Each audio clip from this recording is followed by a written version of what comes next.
brief because we have a really fascinating and unorthodox presentation that's very packed with things. I'll just say a few words. First of all, if you're joining us online, make sure that you see us the way you want to, so you can control if you want to see more of the screen or more of the video. We're going to hear from two speakers.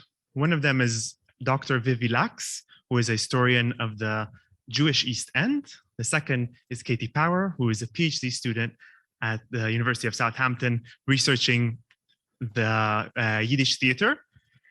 This is the first of two events on Jews in performance. We'll have the second event next week on campus.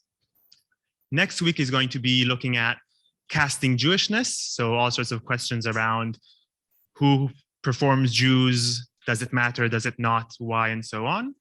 Today, we're looking at traditions of Yiddish theater and the question of how to reimagine the past and the present, or how to perform it today, and also how this was already done. One more thing about, especially people who are on Zoom, we're going to record this. So if you don't want your face to be as part of the recording, you can just turn off your camera. And for everyone on Zoom or in person, we'll have some time for questions at the end. So if you have something comes up, make a note, physical or other, but you'll have some other ways to participate, I think, even before that. So questions at the end, and that's it. Let's start.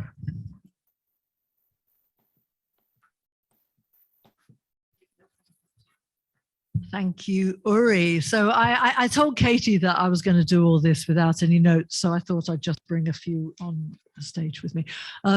So my section in this, although you may be sitting there expecting an academic talk where people look at their papers and look down and mumble, you're not going to get that.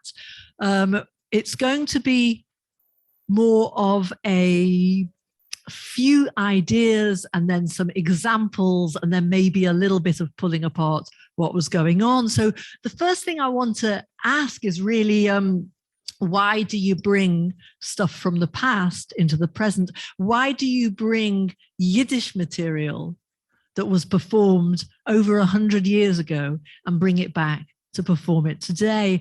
And I guess I thought of a number of reasons. I thought maybe as anyone who knew Yiddish and remembers a little bit of it, or even knows it well and wants to hear it. Is there anyone here that is a situation for them? No? Okay. Very good. It might be that you want to introduce Yiddish to people who've never heard a word of Yiddish before in their lives. Is there anyone that is the situation for?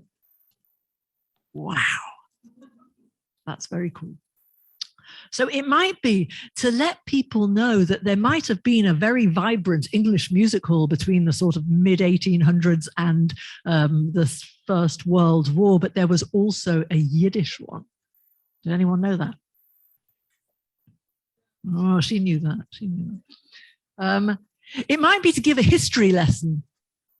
Is that interesting to anyone? And it might be to entertain. Yeah, anyone good with that?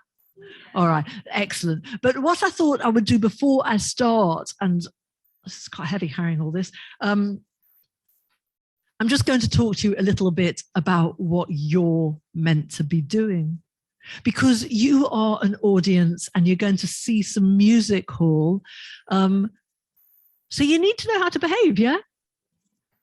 Yeah, and I can tell by your response that you really need a bit of a lesson in this. So I'm going to start off by, this is me writing about the East End of London, about using Yiddish sources. I'm just going to read you the beginning of the translation of a story by Arya Maya Kaiser, who was a writer, a journalist for Die Zeit, the Jewish Times, in the 30s and 40s. And this is a story. He used to write comic sketches, and this is the beginning of one of his stories. It's called When You Go to a Yiddish Theatre.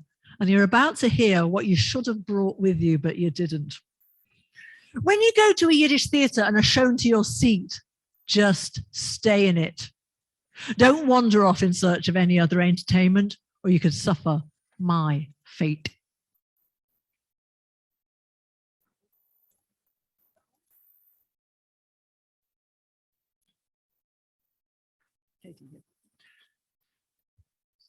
Even if the seat isn't that comfortable, stay in your place. After all, how long do you have to sit there? 2.5 hours? Sometimes maybe a whole 3 hours. But after that, you're a free person.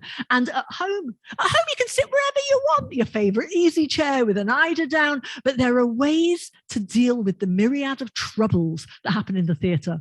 A prudent chap will find a way to do this. Let's say, for example, that you're sitting next to someone who constantly cracks monkey nuts and throws the shells into your lap. Your trousers get covered with shells. What should you do? Make a fuss in the middle of the play?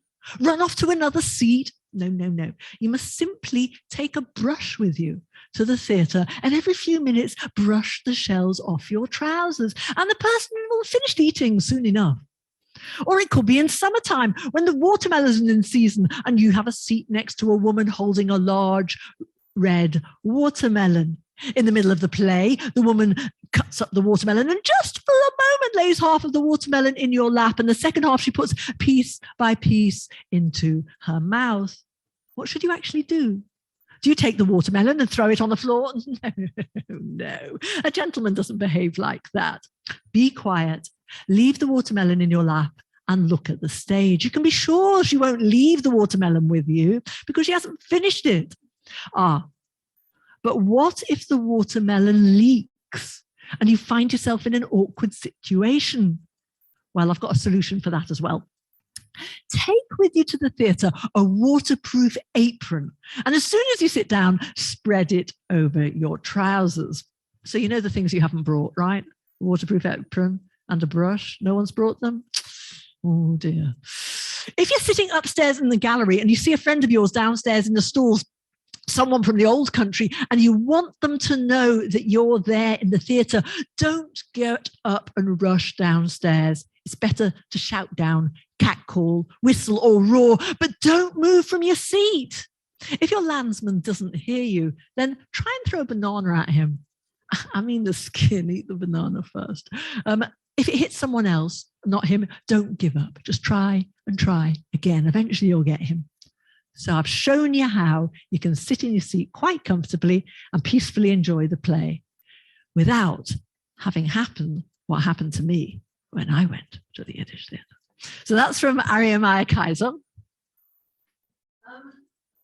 And everyone seems to like to write about the Yiddish theatre, but so I'm going to read you the beginning of another piece, which is a little bit of a rougher translation because I've only just translated it. And that was from 1933. This is from about 6 or 7 years earlier. And I'm just going to read you the very beginning of this piece, and it's called Theater Genus. So the sort of like genre of the theatre. Oh, we are more guilty than any other people. Oh, we are more shameful than any other nation. Why am I saying prayers of repentance in the middle of July? No real reason. I was just remembering my trip to the Yiddish theatre. It was my fate as a journalist to be flung into the Yiddish theatre a few days before it closed, and I'll remember that visit for a long time. I don't mean for the great pleasure I got from the actors. I mean for the joy I had thanks to the honoured audience. The music finished and the curtain rose, and on the stage, an actor and actress began to perform, but you couldn't hear a word from the stage. Instead, you heard the voice of the usher, order, and another from the stalls, keep quiet.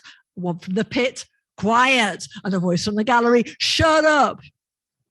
And so that one goes on. So you get a sense of how you are meant to behave in the Yiddish theatre. Now, what you'll see in front of you is I've just sort of, for your convenience, given you some old copies of the Jewish Chronicle. And what really the only thing that is deserving to be done with these old newspapers is it makes a good sound if you crunch them, doesn't it? It makes a good sound. And if there's anyone that you want to get in touch with, I mean, we don't have any bananas here, but you can fling them at each other. I think that'll be it. So, have a go at that. In 1903, this was in the Yiddish Express, the Jewish Express. Everyone talks, makes remarks to their friend about every word or arm lifted by the actors, as if he felt he was in the lane on a Sunday rather than at the theatre, Petticoat Lane on a Sunday. So I'll lift my arm, okay? And you have to talk to your neighbour about being in the market on a Sunday. Are you ready? And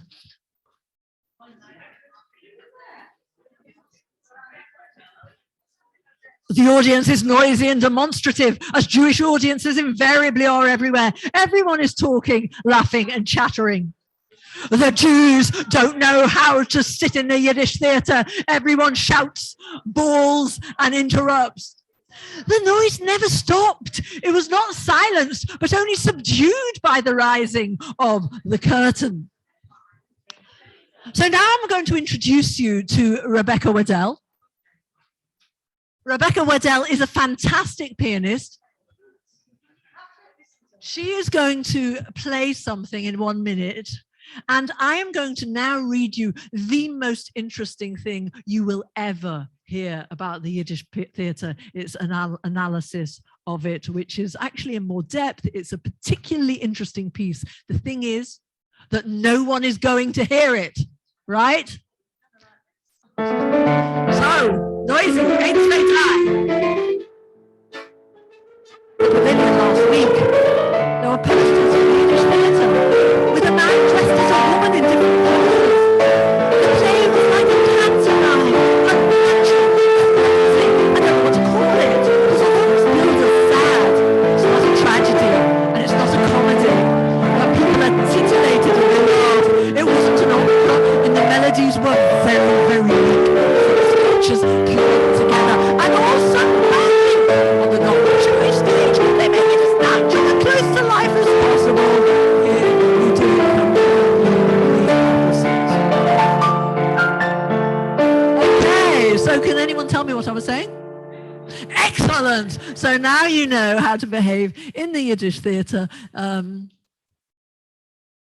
be back and expect a bit more. And over now to Katie. Hello.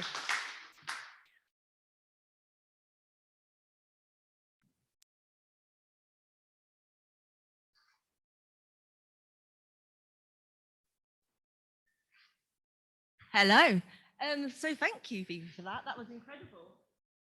So something to follow on from that, actually, and it was interesting to hear you talk about the 30s, is we jumped to the 40s where I do my research, and I know the font's quite small for people here, but what I've copied out is the 10 commandments that were put forward by the new Yiddish theatre company in London in 1946 about how to behave in their theatre. And what you'll see is that things hadn't changed too much. Firstly, book your seats early and avoid queuing. That's quite obvious. But if you have booked seats, come to the theatre punctually, not when the play has started. Bring your children to the Yiddish theatre and let them hear a Yiddish song. Let them become acquainted with the Yiddish language and also with the contents of the Yiddish repertoire. Now, this one relates to what we were just saying. Be orderly and quiet, and do not speak to your neighbour while the curtain is up. Let him enjoy the play as much as you. You will have ample opportunity to appreciate the actors when they appear at the end of the performance. If you have any complaints, make them known to the manager, verbally or in writing. I thought they should have put at the end of the show here, because do not leave the theatre while the Hatikva or the British national anthem are played, which again is a curious inclusion, which says a lot about what the behaviour was. And then these ones are much more moral. So it's your duty to bring your friend to the theatre at least once a week. He can share in your enjoyment. And if you're a member of the charitable society, use your influence to make sure we have performances.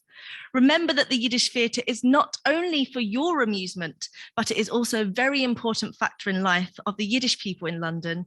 And finally, you must become a regular reader of our journal. So they publish their own journal. So what we can see there is that these concerns that you're talking about, or the enthusiasm, was very much still a part of the Yiddish theatre in the 40s. And the theatre that I look at in my research, the new Yiddish theatre company, were not liking it. They wanted their audience to be pristine, to be proper, and to be well behaved. But what I'm going to do tonight, because we're talking about repertoire, is I'm actually doing two different talks. And this first talk is focused on a play that was performed in London that was built on old material. So it's not talking about me finding material just yet. And what I want to highlight is that the Yiddish repertoire was always been a mighty mix of reimagined and refashioned, and sometimes scandalously plagiarized. Operettas, melodramas, musical comedies and farces, they were often commonplace in the Yiddish theatre. Now, these plays would almost always have music in them, an element stemming from the theatre's earliest roots in the Purenspiel. Now, many of these plays are written in the late 1800s and early 1900s. And what I want to highlight here is just how rapidly this repertoire formed at this time. And I've chosen 3 examples of writers who are very much the perfect example of this. So we've got the Professor, Moishe Hurwitz, Joseph Latimer, and William Segal. And between them, they come up with over 250 plays in their lifetime. This was a very impressive rate. So we have Latimer being credited with over 150 plays. We have Segal at nearly 100, and then we have Hurwitz at almost 90. So this trio alone were able to achieve this, such a high production rate, thanks to the art of baking. Now, I don't mean baking a cake or doing lots of cooking to inspire them. No, in this context, it was taking the ingredients of lots of different plays, mixing them together to create a new play. What they would most often do was use plays, acts, or scenes from the popular European repertoire. They changed the characters' names to something Jewish. They changed the sort of holidays in it to a Jewish festival ceremony, and then they set it all to popular Jewish folk songs. This was an incredibly industrious and efficient way to create a big repertoire. You'll find lots and lots of scholarly discussion about the value of these pieces. You'll see lots of debate about, were they actually high quality? And I'm not here tonight to debate this, but what I will say is that they were incredibly popular. They served a huge place in the Yiddish theatre repertoire, and they were very much the bread and butter of the Yiddish theatre. So now I'm jumping all the way to the 1940s. And you can see on your screen the 2 theatres that existed in London during this time. So the first and the longest running one was the Grand Palais, which is on your right. And then we also have the Adler Hall. The first talk that I'm going to do today is about a play that was at the Adler Hall with the New Yiddish Theatre, and we'll be talking about the Grand Palais later. And at this point in London, it was no stranger to Yiddish theatre. I mean, we've seen from Vivi's things there that there was lots going on. This tradition of the Yiddish theatre had continued throughout the first half of the 20th century, and London was actually the only European city to hold regular Yiddish performances throughout the war. In the immediate aftermath, we had these 2 companies, and both companies were yearning for some new material to produce, and were increasingly looking to other sources and to old sources to reimagine this. Playwrights and creatives were similarly hearing their calls and eager to supply for demand. Increasingly, they turned to the existing repertoire, but not like the baking as I described earlier. They did it with ambitious translations, but also through reusing and reviving texts. Tonight, I want to introduce you to one example of this. And that is Jacob Rothbaum's production of A Goldfaden Dream, so A Goldfaden Holland. The play was performed at the New Yiddish Theatre in 1947, and it draws upon not 1, not 2, not 3, but 4 different authors. And it influences to get to its theme. And it's a wonderful example of the reimagining that we're here to talk about this evening. Now, the most prominent influence, and perhaps obvious going by the name of the play, is Abraham Goldfaden, who, in the words of Rothbaum, remained a perennial source of folk art for those engaged in the development of the Yiddish stage. As he goes on to say, and as this example shows, even the search for material for modern theatrical experiment is helped by going to Goldfaden's work. So who is he? There's a nice picture of him there.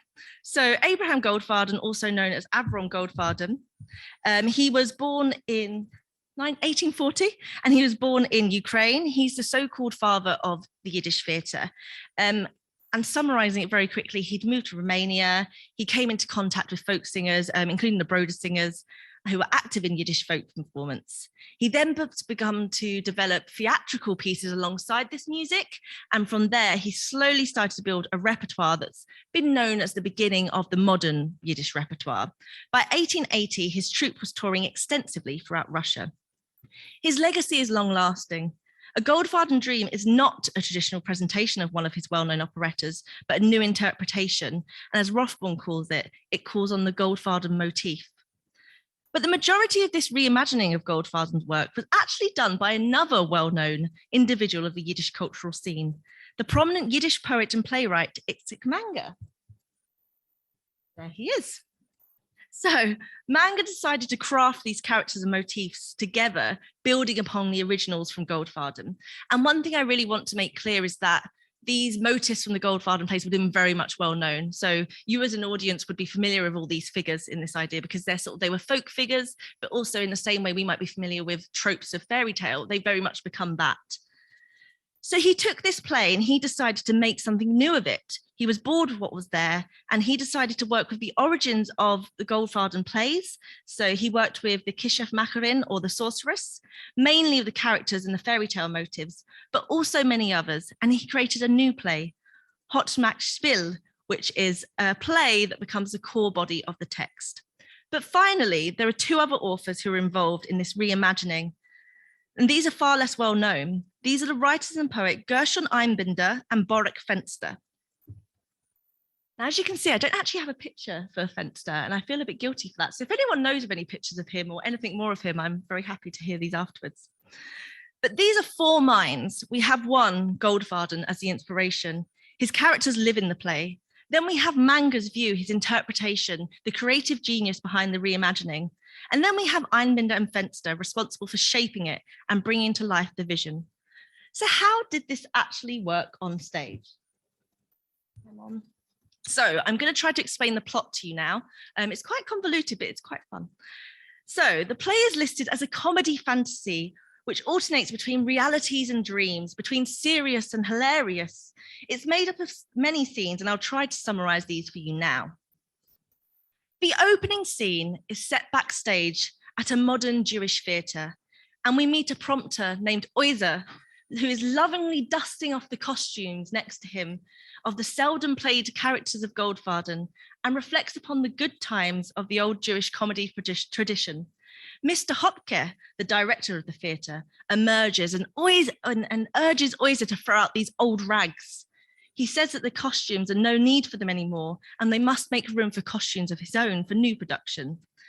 Now this depresses Oizer, and so he goes off to drown his sorrows, but takes the costumes with him, of course.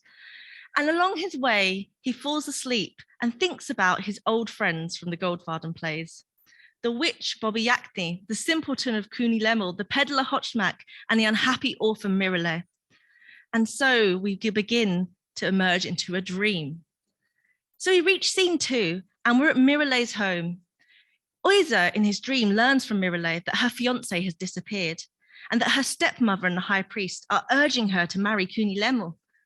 Oizer is bewildered by this because he's seeing an array of characters from the Goldfaden plays and he's not quite sure why, plus they're coming together. But he decides to stay calm and try to take this opportunity to help Mirele by taking her to the home of Hotchmak, the very poor peddler who always tries to swindle but has a good heart. We arrive at his house.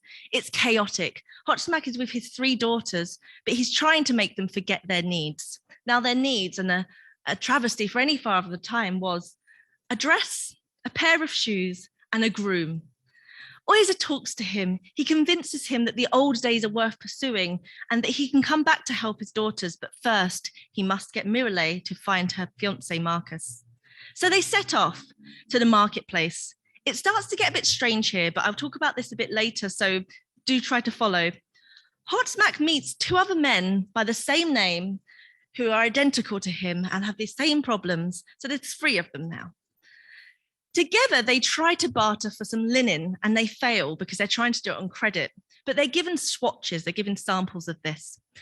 Our original Hotchmak takes that away and sells it, pretending it's 40 yards. So he's swindled someone, and that's not what we want from him. However, the play quickly moves away from this, where we're sat there wondering, well, who is the moral good with this character? And we don't come back to it just yet. We refocus to Mirele and Oizer, who meet Bobby Yakni, who is now a fortune teller. She is thrilled to see her old friends, a tradition of the plays of Goldfaden, and tells Oizer that the theatre director, Mr. Hopke, had refused to allow her into the theatre because he said she was an evil witch. She wants to prove otherwise. She reads their fortune and tells the group where to find Marcus. She gives them enough money for a horse so they can go and begin their adventure. we carry on to the next scene where Hochschmack now has his own dream. So we were in a dream within a dream now. You can see what I mean about this. Gets a bit all over the place. But he sees his late wife in this dream, and she tells him that he must stop swindling. He must provide for his daughter, even if needs, but even if it's hard to afford. He is woken by the arrival of the two other Hochschmacks, but he's had a moment of realization and decides that he must go and help to find Marcus. We cut to see Marcus, who's now disguised as another Kuni Lemel. So again, we've got lots of characters in lots of the same outfits. It really is chaos. He comes face to face with the original Kuni Lemel and he says, I want Miralay, and they have a huge quarrel. The original Kuni Lemel begs Miralay to go back with him, but he's chased away. Marcus appears, he removes his disguise dramatically and is joyfully received by his bride-to-be. Now, this is where the play would have ended with Manga's ending, and that is what the plan was. But then when Rothman got hold of it and added the 2 bits, we have 2 final scenes. So the first is Oyza, who cries with happiness to convey this meaning that Goldfaden does not desert his characters and that good eventually triumphs, and this merriment and joy ensue. But then he wakes up. He feels a little worse for wear. There's wine bottles around him, but he is reinvigorated by his dream. He decides it's time to leave Mr. Hopke and this theatre. He is determined to build a real Jewish folk theatre based on the best literary and theatrical traditions, and this includes Goldfaden.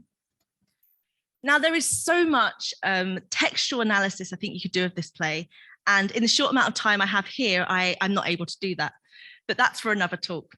What I've wanted to quickly show here is how these 4 voices came together. So to give you an idea, Manga was responsible for all of the scene connected to Hochschmack. So his daughters, his fellow Hochschmacks, the appearance of his late wife, any scenes with him riding a horse, which is a whole separate wooden horse situation, and all text and lyrics associated with these stories. Einbinder and Fenster are responsible for the characters of Oyza and Mr. Hopke. So the more moral characters here, who spread the moral message, I'd say. So essentially, this is the first and last scene, and particularly the moral swing. They put forward this belief that there is moral value in Goldfaden and that their legacy in folk theatre actually serves a huge purpose. And Goldfaden, well, he's responsible for the characters and the motifs that follow them. In the words of Rothbaum, and the union of these 4 voices and ideas present a longing among Jews for a sincere Jewish folk art theatre, which, giving expression to the topical and progressive, should not be disassociated from the classic and traditional Yiddish culture. And while this is a really well-worded introduction, and I haven't spoken more about the moral mission of the New Yiddish Theatre, one thing I hinted at the beginning is that this theatre was very much driven on this idea of producing the highest quality of Yiddish theatre, but exactly what he said there, that it should not be disassociated from classic and traditional Yiddish culture. What I want to do just before I finish off is give you one example between the texts of how a character evolved, to go back to this theme tonight, really, of the idea of reimagination, revitalizing and changing. So the character of Hochschmack, who Manga's text really develops around, he's traditionally presented in Goldfaden's pieces, and you'll see lots of scholarship about him as a folk motif, actually. But he's traditionally presented as a peddler selling haberdashery with sympathy, I guess, but humor as a petty swindler. He's forced by his circumstances to help his luck and simultaneously as an ironic commentator on reality. He swindles, but he does so for need. In A Goldfaden's Dream by a Manga's text, he's presented as he is, so a swindler who cons someone. There's no repercussions for this, but he has done so sympathetically. The play does not idealize him, but his experience of searching for Marcus and helping him leads to his rehabilitation. For the first time, we're encouraged to look at him in the proper way, as a victim of capitalism of prejudice, a poor, overworked Jew whose family obligations and the social conditions of that time require him to search for solutions. There's a lot more to be said, but I'll leave it here. But this play is an absolutely fascinating, but actually reading the source materials is even more wonderful. And I encourage you to do so. So just to say that the Goldfaden plays are available freely, but you can also read Manga's Hochschmack's Bill online. So please do. And I'm going to hand you back over to Phoebe now, and I'll speak to you again later.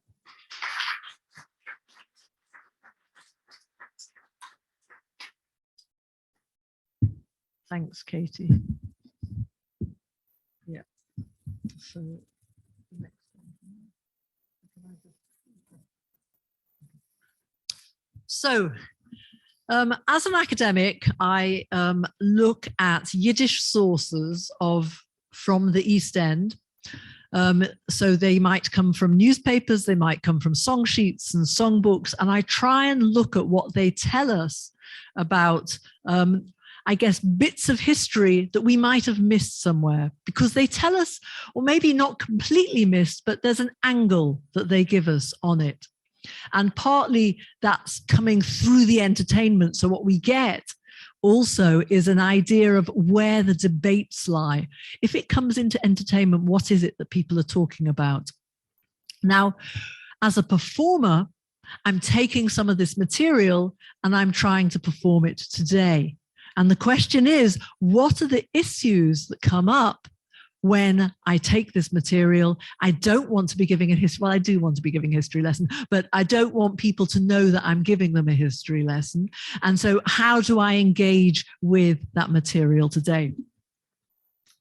So the idea of a history lesson is particularly important because in the past, in 1905, and the Yiddish Music Hall was going on from, say, 1895 till the First World War, something like that. In 1905, let's say, for example, taking a midpoint, they knew this history. It wasn't history to them. It was part of their lives. Yes, it was part of their daily experience or something that they'd read in the newspaper. For us today, it's history.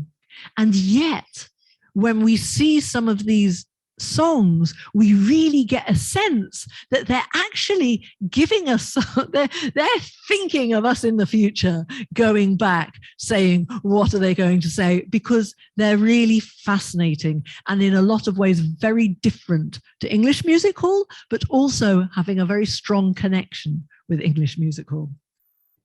So there's a gap there, yes, between what they would have known and what we know, and somehow I have to bridge that gap. The second thing is what people laughed at then and what they laugh at today. And of course, that's different. So we know the music hall. It's a silly place where people are getting into scrapes and getting into trouble, and the lover's running out the window while the husband's coming in the door. All that sort of slapstick and comic humor, a lot of it sort of around sex. That also happens in the Yiddish Music Hall. It's not necessarily something that will make us laugh in the same way today. And so do we have to look at that as something that might have happened then? How do we engage with that as the difference in the way comedy is performed? The next thing is melodies. Now, there are some songs, and I got most of my songs, I'm not sure if I've got a picture of it, I think in there. I got most of my songs either from songbooks or song sheets. Sometimes they have on it to be sung to the melody of ba ba ba ba ba. Sometimes they're hard to find those melodies. Sometimes they're not so hard, but most of them have no melodies. So myself and Rebecca write melodies to this material, and then we have to think. So what do you do with taking something from the past you don't know the melody of and bringing it into the present? So again, we've got that gap as to how audiences today will respond. The audience I've talked to you about, how to behave, but you want people to know about audience behavior, but you're also really aware that people are interested and want to hear as well. So you have to sort of like balance that in some way. Very interesting point, which I'll come up again a bit later, is the use of English. Now, these are Yiddish songs, but in Britain, people spoke Yiddish with a lot of English words. And it was what the literary critic Hannah Schmeruk, who also collected a lot of London material, a lot of English material, English Yiddish material, called local London colour. I can't actually remember his words because that's my translation of it from the Yiddish. And he describes this as it's the vernacular. It's the way that people are speaking on the street. So when I do this, I also have to add a lot of English, but I see that as part of a continuum of people always adding English into their Yiddish. And finally, there's about the style of acting. Now, in the mid-1800s, the music hall was very bawdy, very sexy, very crude, full on. And from about the 1880s, there was a big cleanup job that went on. There was increased censorship. Now, it wasn't censorship in that you were given rules as such, but if anybody complained about the theatre and someone came to have a look at it, and they said, oh, you'll need to do something to the steps over there. They don't fulfill the safety requirements, and I need to do this, and you have to spend money on it. They often couldn't. And so often people who didn't like the sexy, crude bits would have said that. They would have been told to do all sorts of stuff, and it would have closed down. So what they wanted to do was make sure that no one was going to complain because of the material. So they had to do what Peter Bailey, historian of British music hall, called knowingness. You know what I'm talking about as the audience. I know what I'm talking about as the singer. And we don't need to say it. We can do it through innuendo. So what I'm going to do now is, that's the theory bit, right? I'm going to do some of these songs and have a look at what is going on where. So I'm starting off, and I'm going to invite Rebecca back, my partner in crime. And I'm going to start. Is this a problem with that? I'm going to start with Aaron Naga. And Aaron Naga wrote a lot of very silly music hall songs. In some ways, they got away with a little bit more crude stuff. And in the Yiddish music hall, maybe people didn't understand it as well. And this song that I'm going to do by Aaron Naga is called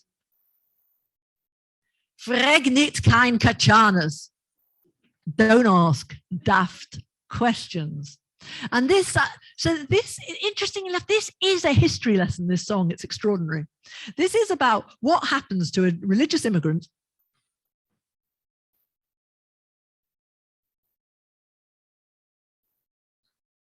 when he comes to Britain. And it's really hard to remain religious in Britain. And he's there, and his neighbor is a more seasoned immigrant. Maybe the neighbor's been there for like 6 months, maybe even 2 years. And the immigrant says, the more seasoned immigrant, don't ask stupid questions. This is England. Now, of course, music hall, one of the key things is to engage the audience, right? So when the neighbor says, "Frag nit kein Kachanas," you're all going to go, "Es is England." Yeah, let's have a go. "Frag nit kein Kachanas, es is Rostock nil Titanas, es is."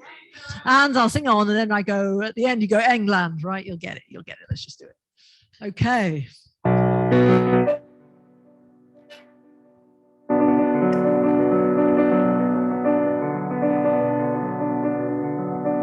I'm going to ask you afterwards what the history lesson was. Each verse, the difficulties. A kosher Lied bin ich mir durchgekommen. Von Galicia ist reich gedacht. Hab mein Tal zu füllen mit dich mitgenommen.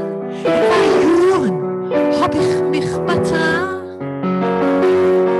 Als Jugendlich sitzen bei der Brebenschrei, oi wei, aber oi wei hat der Himmel geschrei. A kosher jederzeit ist du gar kein Messias. Ihr könnt ihn nicht kriegen, viele Fahrer vier. Jiddischkeit, Chassidishkeit, hat du gar kein Kiew. They daven here in the sweatshops with the steer. And all mine hobbits are like Piskele an. Mis never am Maschine sein. Gleich frag ich, eine Tochter. Also entfernt mir mein Schochen. Are you ready, everyone? 2, 3, 4. Frag nit kein Kachanas. Es ist England. Rostock mir Titanus. Es ist England, am Medina la Schmattica. Oi, mich ist ein Tappica, alles ist kaputt. England, regnet kein Kajanus. Es ist England. Es ist England, am Medina in Ugimlach, in modne Menschenlach, bekitzel, der Leopard.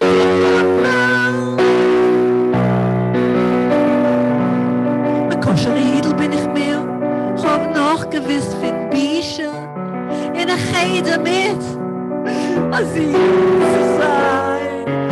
Hat mir Gott in England sehen geschickt, das scheine Ische, aber so Lunge zu ihr heran.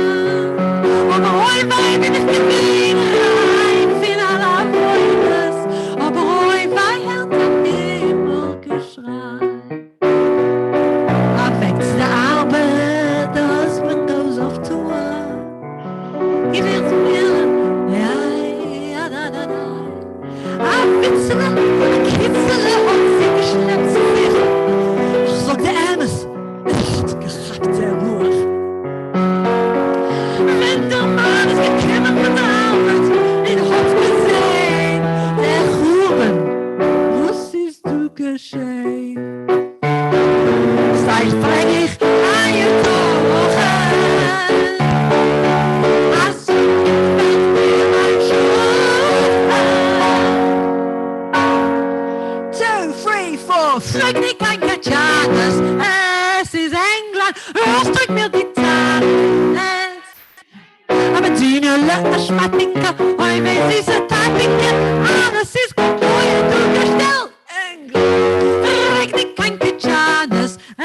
Es ist England. Es ist England, aber Dino mit mir nur gelacht. In modne Menschen, bekitzel, so lebendige Welt. Schiene macht mein Dune, habt ihr Poschet, Golf in Kloisters. Peisig, jetzt bin abgetreibt. Right after the Seder, they go out eating oysters. Instead of Aufgekommen essen Pie, abgepause Hand in ein räuchenden Fest Oi, hält der Himmelgeschrei. Gleich vergisst Eierkochen. Also fällt mir ein Last chance now. 2, 3, 4, Frick kein Kajanas. Es ist eng. Rostock mir Titanus. Okay, so you get the idea. You get the idea that we've got a story here. Very catchy, very silly. You've got your favorite actor on stage, our Naga. What's the history lesson? So we're being asked, like, what is it? You can't be frum, you can't be religious in England. And why not? You can throw them out in any order. Yell them. Huh? Yep. What particular things does this story tell you? Huh? It's boring. What's boring? Oh, well, he doesn't say that. You can add a new verse. That's excellent. So the first thing he says is that you're in a sweatshop. And you're in a sweatshop, and of course, in order to be able to put food on your plate, you have to work, and that will mean you have to work on Shabbos. Now, there were sweatshop owners who were Jewish, and you didn't have to work on Shabbos in those, but there were also ones who did.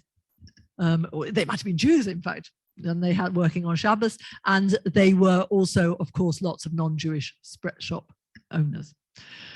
The second thing we get in the second verse, that we've got the sexual mores have changed. In England, it's not a question anymore of arranged marriages, and we've got to think about, like, what do you do now if you're religious? How on earth do you hold that? And in the third verse, it's a question of, look at the synagogues they've already got in this country. From the Jews that have been here for a long time, they're these huge buildings that look like churches when we're actually, in the old country, used to praying in these tiny little prayer rooms. Okay, so here you've got a history lesson which you're trying to get across in a song. So something very different now. And again, this one is possibly a piece of history that people really didn't know about. And it's about how men coming over, in fact, I don't really need to say it, do I? I think we can just perform this one and see what you can pick up from it.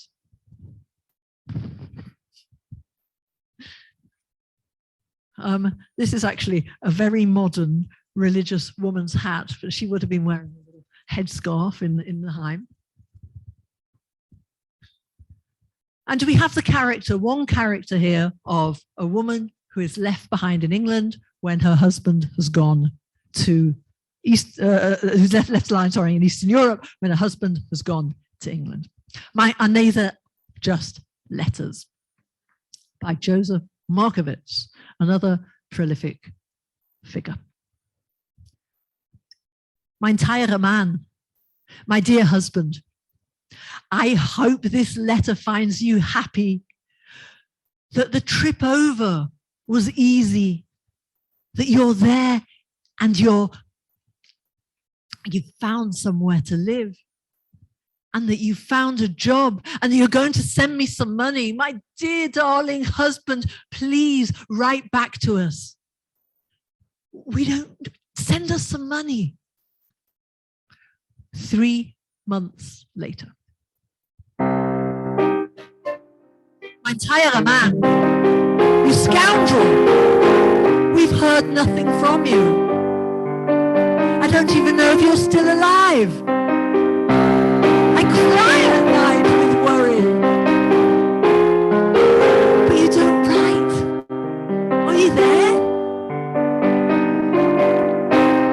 Ich weine Klage bei Nacht, doch ich lieg in Tracht. Hab schon kennst dich, schon dort mit Lippen.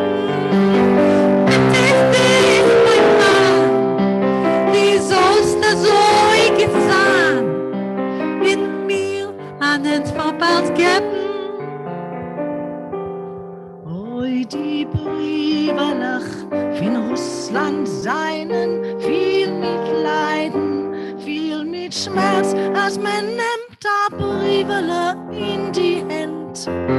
Abschicke wird zerrissen durchs Herz. Viel mit Weinen, viel mit Tränen, kein freilich Wort, wird hier nicht Herren in die Brivalach in Russland. Mein teurer Mann, oh bloody hell, where are you? We've got a starving wife and child here, children here.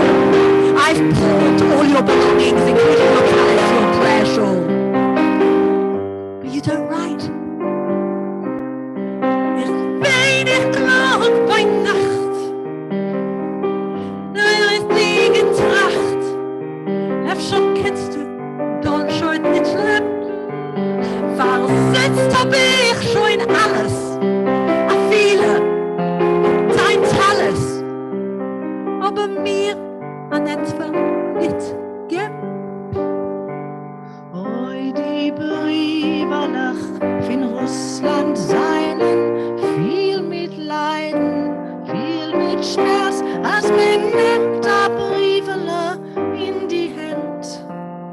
Abstücke wird zerrissen durchs Herz, viel mit Weinen, viel mit Tränen, kein freilich Wort, wird je nicht Herren in die Brivalach von Russland. Mein teurer Mann, maybe you have another wife in my place. But if you do, at least send me a divorce. Because without that, I'm trapped. I'm bound to you, and I can't find another breadwinner.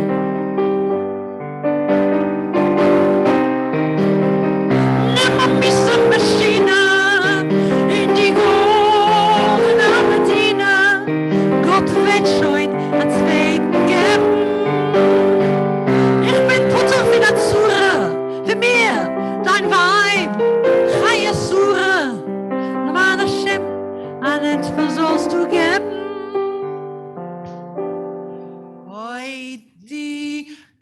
brievelig in Russland seinen, viel Mitleiden, viel mit Schmerz, als man nimmt a brievelig in die Hand, auf Stücke wird zerrissen das Herz. Viel mit Weinen, viel mit Tränen, kein freilich Wort, wird ihr nicht hören, in die brievelig in Russland. Viel mit Weinen, viel mit Tränen, kein freilich Wort, wird ihr nicht hören, in die brievelig in Russland.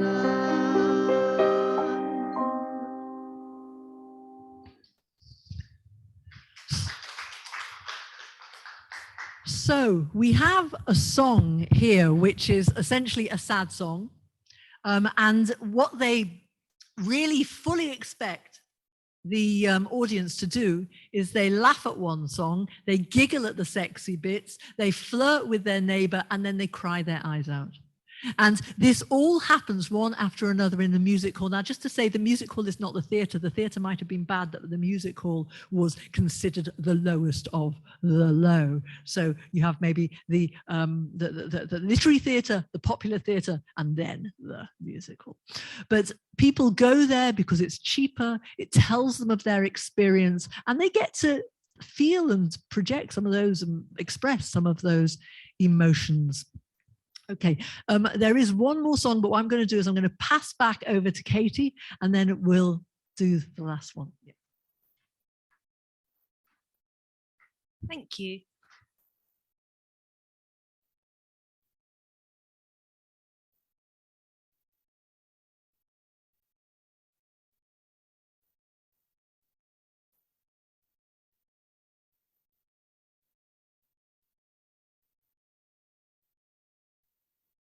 Hello.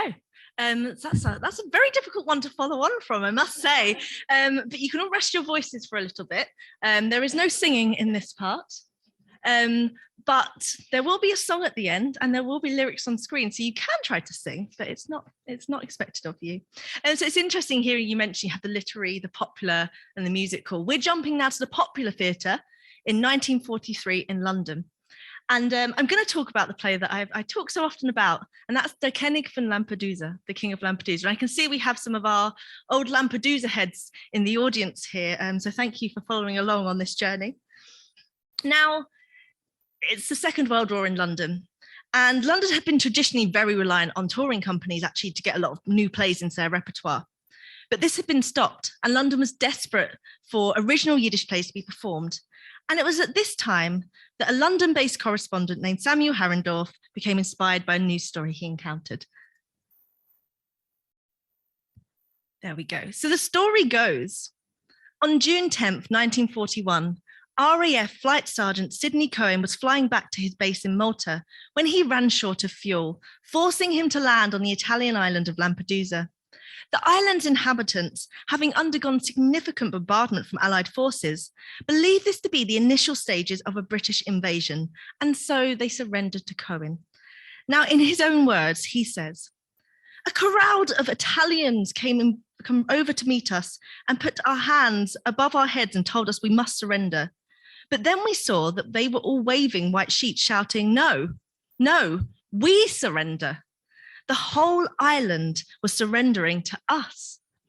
Cohen was able to get fuel from a commander he encountered and continued his journey to Malta, where upon hearing the story, his colleagues named him the King of Lampedusa. This situation was resolved very, very swiftly. He never did get any honours. He wasn't the King of Lampedusa. However, the episode was picked up by the press as it offered a rare, feel-good story that was used to lift the public's spirits. And Cohen was similarly celebrated in the press as the King of Lampedusa. And you can see here just a selection of some of the headlines that come out. It really was a big deal. Now, Harrendorf was working in London as a journalist at the time, and he stumbled across this story and decided it would make great content for a play. And here we're seeing this example of actually taking new content. We've talked a lot about old, but what about using new content to create new things for the Yiddish repertoire? He states that he was drawn to the story by his desire to create a Jewish folk comedy with tears which should reflect the longing of the Jews for a Jewish homeland of their own. For Harrendorf, this was the most important part of the play. This is evident in his papers and in his memoirs. He talks about the development of the play, describing interviewing the Jewish people of Whitechapel on their feelings about Sidney Cohen. And he found that they themselves considered the story to embody their own fantasies. In the article for the Yiddish periodical Theater Spiegel in 1946, so a few years after the play was actually performed, Harrendorf says that Sidney Cohen became a symbol of Jewish sorrow. In other words, he became the representation in fantasy of Jewish will and longing and determination to possess a land of their own. But alongside all of this, he also uses the theme of Jewish participation in the war effort, with Sam fighting for Britain and his sweetheart Lily working for the home front, intertwined with the remaining sense of Jewish identity. These characters are all familiar, as is the Whitechapel setting. So all of this familiarity meant and topicality made for exciting piece of theatre. And so after 5 months of writing the play, he presented his piece to Maya Zelnicka at the Grand Palais. Maya thought it was okay, but it could be better. It needed music. And we're going to talk a little bit more about that slightly later on here, but just keep that in mind that this play did not have music at the beginning. So they agreed to stage it, but they needed to add the music. To give you a summary of the plot of this play, what you have is a 3-act play. You have 2 set in Whitechapel, the first and the third act, and then a middle act, which is the showstopper act. It's the central act where they look at the character in the island of Lampedusa. So we have Sidney Cohen, now played by a character called Sam Kagan, and he lives with his parents in Whitechapel. And the first act opens with them going about their everyday life. And they hear that their son has become a king. Now they're thrilled at this news. But then we have, it's very similar to the play we've just talked about. Hatskill, the father, falls asleep. And so the second act is a dream. Now, in this dream, he meets his son, the king of the new Jewish homeland in Lampedusa. He is going to be his right-hand man. They meet their diplomats. There's lots of exchanges. They beat away assimilationists. It's entirely a fantasy of what they want and an embodiment of this Jewish yearning. But then, like all things, the dream ends. And we're taken back to the third act in the basement in Whitechapel. Now, we see here that Sam is not king, but he comes home and he says, no, but this experience has taught me that I'm going to fight for what we need.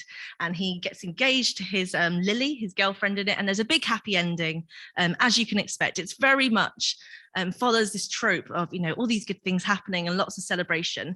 And it was such a great play in the sense of really embodying people's enthusiasm.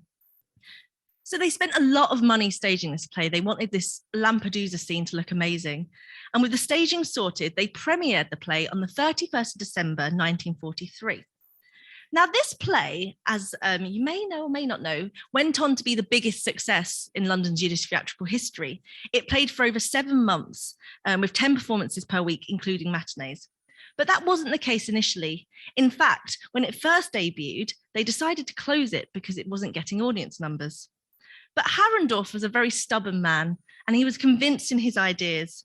He managed to convince the Grand Palais to let him put the play on one more time in January, and asked a friend working at the Daily Express to review it on its reopening. The reviewer very much liked what he saw and published a double-page spread praising the play with the headline, "All the East End flocks to see the King of Lampedusa. An airman becomes a Whitechapel hero." You can see that there. And the text reads, "All London's East End are seeing it. Now there are big houses nightly at the Grand Palais. There is plenty of singing. The characters belong wholly to the people from whom they spring. But underlying all of this humour is the Jewish pathos, a yearning of a people hounded and degraded by Hitler for a haven represented here by Lampedusa." This review helped to spur interest in the play, and both Jewish and non-Jewish audiences started to attend more and more. It really could be credited with this boom of popularity. In fact, it became so popular that the bus conductor, when they'd arrive at Commercial Street, would announce, "Next stop, Grand Palais," to help those coming to the East End for the first time to find their way. It was also broadcast in translation on the BBC. Productions were scheduled globally, although many of these, including one in New York, never came to fruition. And this is much to Harrendorf's dismay. If you ever read his personal letters, there is a lot of anger about this, and rightfully so, because it was a shame. They also had attention from a film director. Unfortunately, he died before that happened. Then they had interest from MGM for the film rights, and that never happened. However, the play did enjoy success on a very big regional tour of the UK following following its closure. They went to Leeds and Manchester and Glasgow, and then they also played overseas as well. So it's a really rare example of an original play written in London that builds on a new piece of information, something new, to create something entirely unique. But how do we explain its success? While the play was incredibly successful, it was not so much due to its artistic content, but for its topicality and relatability combined with an offer of an evening of escapism. While Harrendorf battled with contemporaries via the Yiddish press to argue that his play was indeed worthy of great acclaim, he himself also acknowledged that the play was one inspired by fantastic content rather than fantastic artistry. He says, "It did not take any great genius to write this play because the plot itself was such fruitful material whose content and dialogue sparkled with liveliness and topicality." And so the success lied in the time it was performed, offering escapism for an audience desperate to forget the hardship of their everyday lives. The play fosters a sense of identity and community in a bewildering and tragic time for the Jews of London and Europe. Above all, it fostered hope. Now, this is a brief overview of the origins and the story of the King of Lampedusa, but I want to use my last 10 minutes or so to talk about the research on the play that I've done and how a chance discovery in the YIVO archives in 2017 led me on 5 years at the moment and a very much ongoing project to revive the music from it. Now, I want to say I'm not a musicologist, I have no musical background, so it's been a really interesting journey. There's some pictures of the production, but I'm skipping past it. These are some pictures of what I found in the archives. These are my shoddy pictures that I took in 2017 to send to my friend, Dr. Abby McKee, who's an alumni of the Parks Institute. Now, I remember sitting in a Starbucks in New York of an evening, going through all these things, and I sent her these pictures. And an hour later, she sent me back MIDI files playing them, a piano recording it was, well, MIDI, and I was immediately captivated by the charming music. And I think we both realized that this had potential to be something that we should work on developing. Abby persuaded me to work on a lecture recital. And over the years, some of you may or may not, but we've been performing these songs slowly but surely. Now, I am going to be starting using some of the words of Abby because she's done lots of research on this content and she's given me permission to read this because she's not here this evening. But what I want to make clear is we still don't know a lot about this music. And actually, one of the big parts of recording this and the part I present to you tonight is that I would love for people to come forward if they can identify parts of it. So as I say, there's very little information about it. But what we know is that Meyer Zelnicke wrote the lyrics and commissioned this music because he wanted it done when he heard that this play had no music. We know that Phil Bernstein was musical director and he arranged it and his name is on the pieces. It was arranged solely for piano and the recording you'll hear tonight is actually for a quartet, and that is primarily just because that's Abby's specialism and that's what she arranged it for. Her comments about the musical directions on the scores are about the fact that they were in English, demonstrating that members of the orchestra or the performers might not have understood Yiddish, although I would say that I don't think this is actually as unusual, especially what you're saying, Vivi, about English was almost interwoven into Yiddish, especially by this point. She describes the music as very accessible, that it's not particularly challenging, it doesn't develop in any sophisticated way or contain any harmonically or otherwise challenging musical parts. Tonight, we're going to hear the score of the Act 1 finale, and I've chosen this example because it's probably my favorite choice of explaining how I'm taking this music. We've made it now that we can hear the music, so we're working with this content, but actually, what does this tell us about the play? And I'll tell you now what it tells us. What we found is that there were two endings to The King of Lampedusa that are published, and these have been amazingly translated by Heather Valencia. So in fact, the translations you'll see are hers. And what she also notes is that we have, as I say, an ending to the Act 1 where the song is completely a call from Lily, the yearning lover of Sam, saying, I will get to Israel and everything will be okay. She talks about do not stand with folded hands. I will make kibbutzim, all the eager pioneers for Israel. They'll create our wonderful land. But actually, by the time they performed this play, they'd removed that and they'd replaced it with bickering about dog racing and Lily yearning for her love. So it was a very big change. And I actually only realized that they used this version the other day when trying myself in my room very quietly to sing along and fit the lyrics and realizing that these lyrics of what we thought was the ending do not fit. So it means that they would have performed this alternative one when they were doing it. it becomes much more comedic. It becomes, as say, an argument, and you'll see the lyrics, but one of them is pretend I'm the dog and make me your wife. So it just shows how the music and having it has actually really helped develop the project and understand it. So in a moment, I'm going to play you a recording of one song. There's no singing over it, although I did think earlier, give you some lyrics. No, don't worry. There's no singing. So you will have about 4 minutes to listen to it. I do apologize. You can grab a drink if needs be. And you can hear this music. It was recorded in Sheffield in the UK this year with Abby and a quartet. And we have recorded 3 of the songs, and I would like to eventually release them to people so that we can try to crowdsource, I guess, information about the origins. So if you just give me a moment while I set up the audio for this, and then we'll play it for you.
Hello.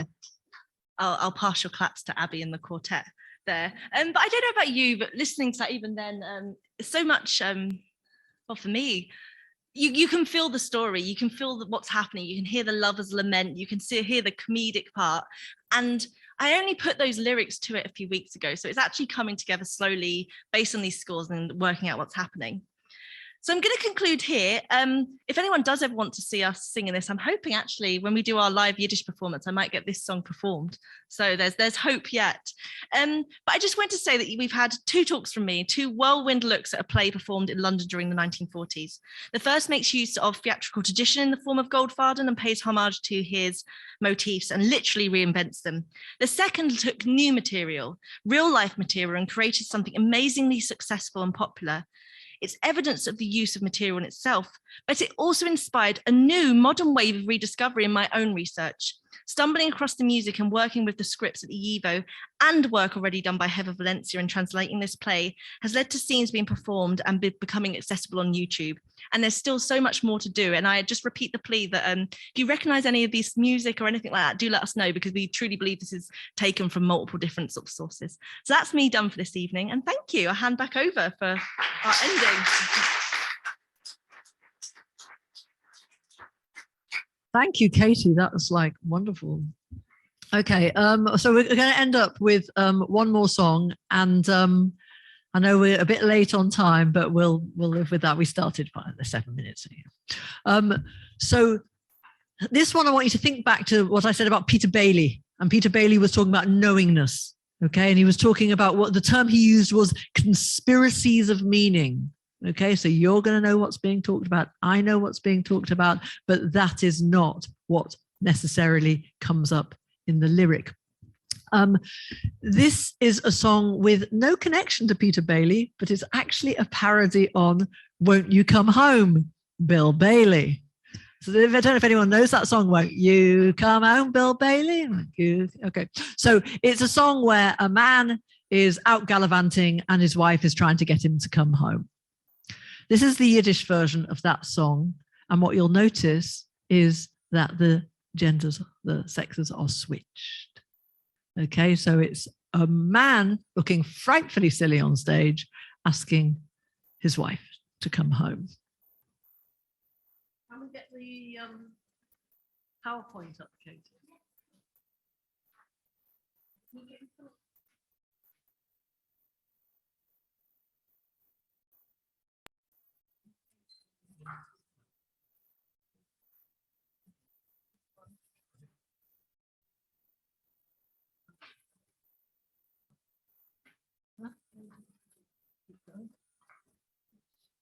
Oh, yeah, well, we haven't really got time for that. Okay. Won't you come home, Sora Gittel?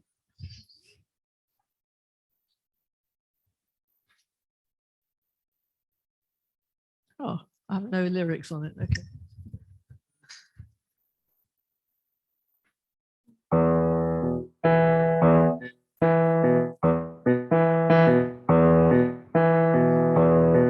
In eine schöne Sommernacht geh ich mir betrachten, treff ich mein Weibel wie a Teufel, wolkendick bei Nacht in Regent Street. Es ist mir nicht geht, ausgeschnitten also weit, in winzigen Geleit.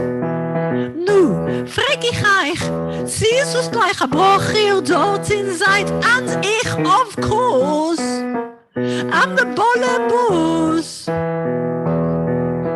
Es geht nicht ein Sora Gittel, sie was lebst dir a tu. Die weiß, dass ich hab fein Spaß. Herr sich zieht sie mein Mittel, Herr muss ich so. Weet ihr, wenn ich bin Gas. Ich zerbrech dir a Bein, a koist deine Zähne, mach find dir a Bild in a Frame. Du folgst ja mein Plan, weil I am your man. Vergittel besser geh ahead.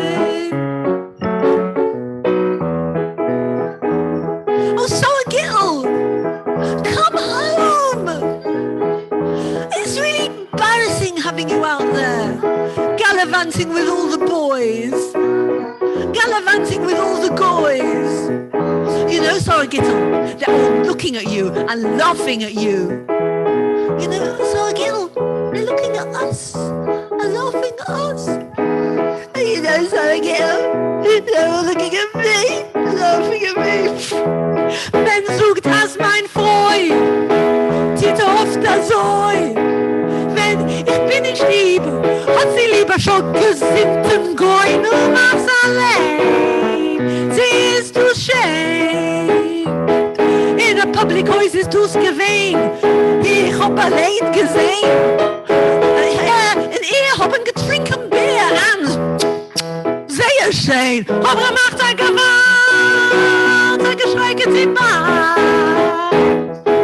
Won't you come home, Sarah Gittel? Won't you come home? You know I'm not that kind of lad. Listen to what I tell you here from my door. It all goes wrong when I get the right. It's so pretty, I'm going to try to say that dear, I built it. Follow my plan, 'cause I am your man. So I gittel besser gay, so I gittel better gay, so I gittel besser gay.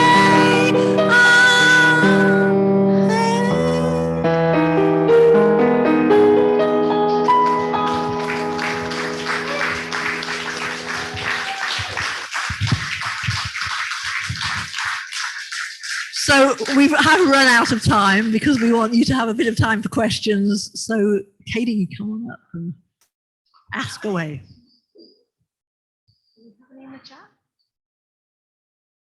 So if anyone has questions in the room or in the chat as well, I think we can also do the chat, right?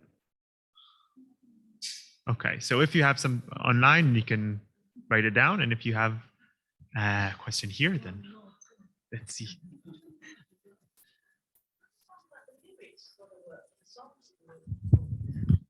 Just for the Sorry, I was just thinking about the lyrics to the for the King of Lampedusa. When you said, because I was asking my question, looking at the music, I was thinking, where were the lyrics?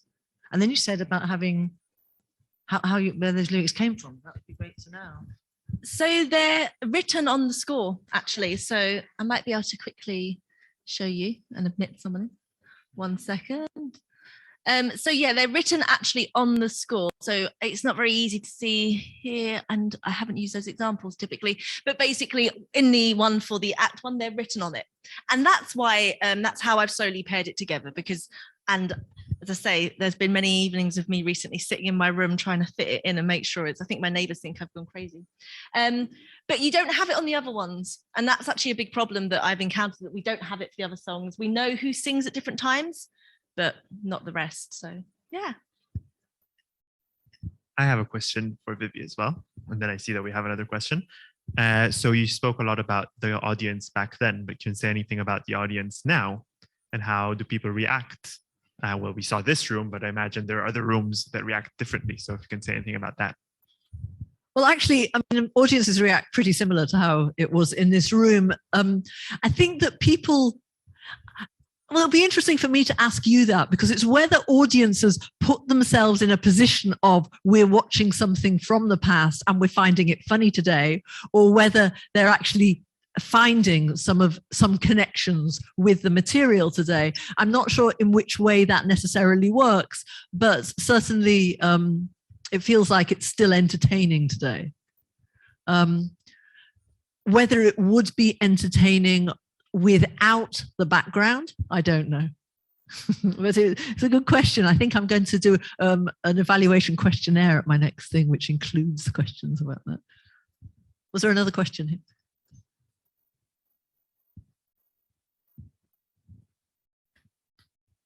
Thank you both. That was great.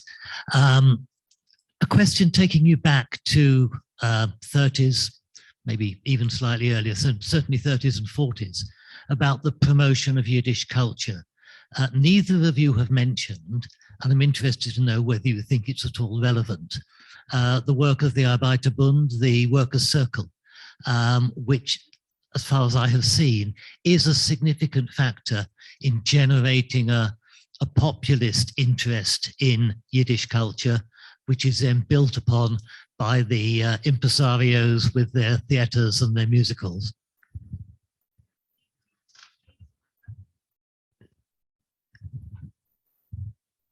So the Arbeitering, which was a Bundist organization, the Workers' Circle, a left-wing organization, was for a sort of mutual aid society, but it was a left-leaning one. And they were extremely important in the promotion of Yiddish, because many places in the 30s, by the 30s, I mean, certainly it was there from a lot earlier, but by the 30s, I mean, Yiddish was really a lot less. People who were writing in Yiddish and performing in Yiddish were constantly complaining that Yiddish was disappearing. The Arbeitering was one of the few places where it didn't. They had a newspaper called Arbeitering, but that then became dual language after a while. In the book, the other one, yeah, London Yiddish Town.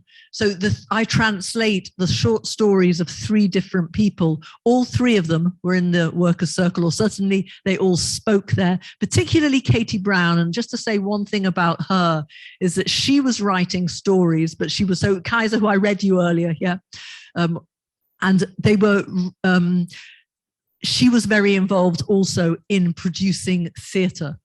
During the 30s, in fact, during the 20s as well, the 20s, 30s, things so changed after the war. I mean, it's incredible around Lampedusa, isn't it, that it was so popular. And a lot of people, I reckon, who went to see Lampedusa were no longer speaking Yiddish. And so, but there was a real pull, in the hugely important, there's a lot of hugely important names of this time who are really trying to promote Yiddish. One of them, probably the most important, was Morris Meyer, who was the editor of the Zeit and who was doing everything he could to promote the use of Yiddish. Another one was the Naroditsky Press, who Israel Naroditsky and his press. And then finally, of course, there was Avram Nochem Stenzel, who was a poet of Whitechapel, and again trying to promote Yiddish. But you're right that the Workers' Circle was extremely influential in that. I mean, sadly, the war intervened, and in fact, Circle House got bombed. And I mean, but even in the 30s, Katie Brown is writing stories talking about the decline of membership in the Workers' Circle. I don't think there's much to add, really. I think you spot on. And the only thing that my research picks up more in the 40s, and it's about this wartime context, and really what you see is it's fragmented by this stage, and they're a great reunion, but the war has stopped that. And my thesis focuses on how they actually bring it together for the new Yiddish theatre in that immediate period. So yeah. Anyone else? I'll hand over. I think we have time for one more question, if anyone has a last question. If not, I will hand it over to Claire. Just a quick promotion. I'm selling these at my cost price, so you get 38% off. Yeah, so please buy Vivi's books. And we all hope, so I'm the director of Parks, I'm very proud, I'm very grateful for you to everything you've done tonight. It was brilliant, really, it was fun. And come to part 2 next week, Wednesday, on Avenue Campus, lecture theatre C, and it will be about Jews in performance, but how Jewish characters are or are not represented or performed by Jewish actors. So a more controversial maybe topic, but it will be great. Thank you, Uri. Thank you everybody for helping tonight.